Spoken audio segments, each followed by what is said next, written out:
আজকের আমি mandatory biometric update পদ্ধতিটি দেখাবো। প্রথমে আধার এনরোলমেন্ট ক্লায়েন্ট সফটওয়্যারটা আমি ওপেন করে নিচ্ছি। এখানটাতে সফটওয়্যারটি ওপেন হয়ে যাওয়ার পরে আমরা ইসিএমপিতে ক্লিক করব। এখানটাতে অপারেটর আইডিটা টাইপ করে দিতে হবে। অপারেটর আইডি টাইপ করে দেওয়ার পর অপারেটরের নামটা এখানটায় অটোমেটিক চলে আসবে। তারপরে লগ ইন করব। নেক্সট পেজে অপারেটর ইউআইডি অর্থাৎ অপারেটরের আধার কার্ডের নাম্বারটা এখানে দিতে হবে।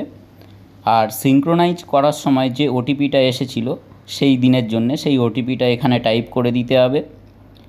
দেওয়ার পর আমরা আইরিস যে স্ক্যানারটা রয়েছে তাতে ক্লিক করে অপারেটর তার নিজের চোখটাকে স্ক্যান করবে।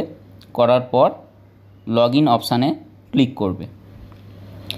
লগ ইন অপশানে ক্লিক করার সঙ্গে সঙ্গে আমাদের এনরোলমেন্টের যে পেজটা সেটা খুলে যাবে।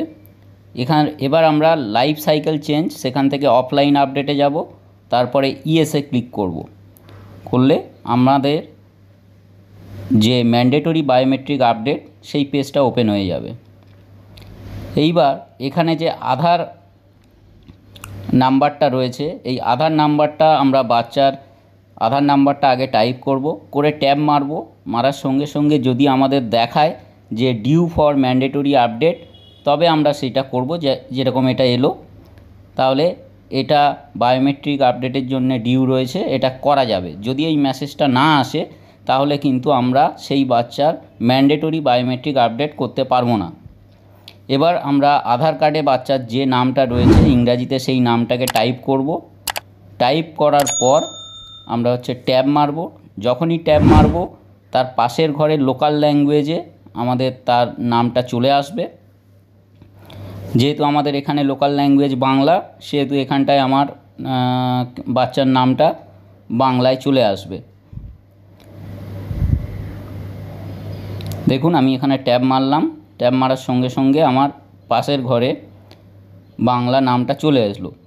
এবারে যদি এটা কোনো ভুল থাকে তাহলে সেটা কিন্তু বাংলার ঘরে গিয়ে আবার কারেকশান করে নিতে হবে। এই পেজে আর কোনো কাজ নেই। এবার আমরা নেক্সটে ক্লিক করব। এ পেজেও কোনো কাজ নেই, নেক্সটে ক্লিক করব। এখানটাতে আমরা বাচ্চার ছবিটাকে তুলব। ছবি তোলা হয়ে গেলে আমরা আবার নেক্সটে ক্লিক করব। এখানে একে একে প্রথমে বাম হাতের 4টে আঙুল ফিঙ্গারপ্রিন্টের ছাপ নেব। তারপর ডান হাতের 4টে আঙুলের ছাপ নেব।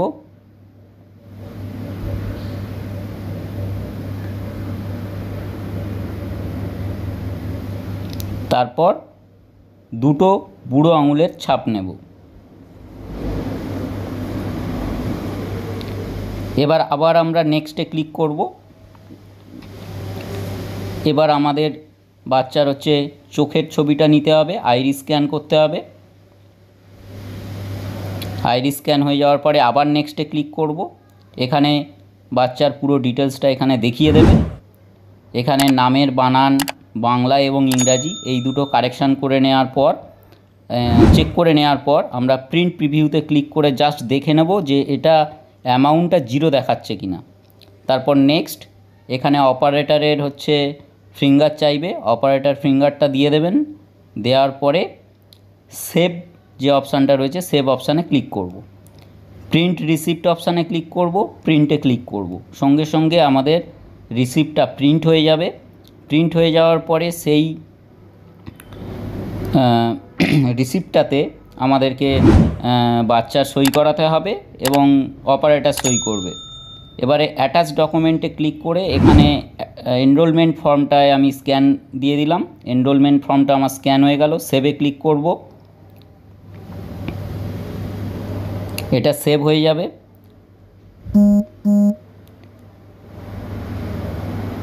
এবারে প্রিন্ট রিসিপ্ট যে আরেকটা স্ক্যান অপশান আছে তাতে ক্লিক করব।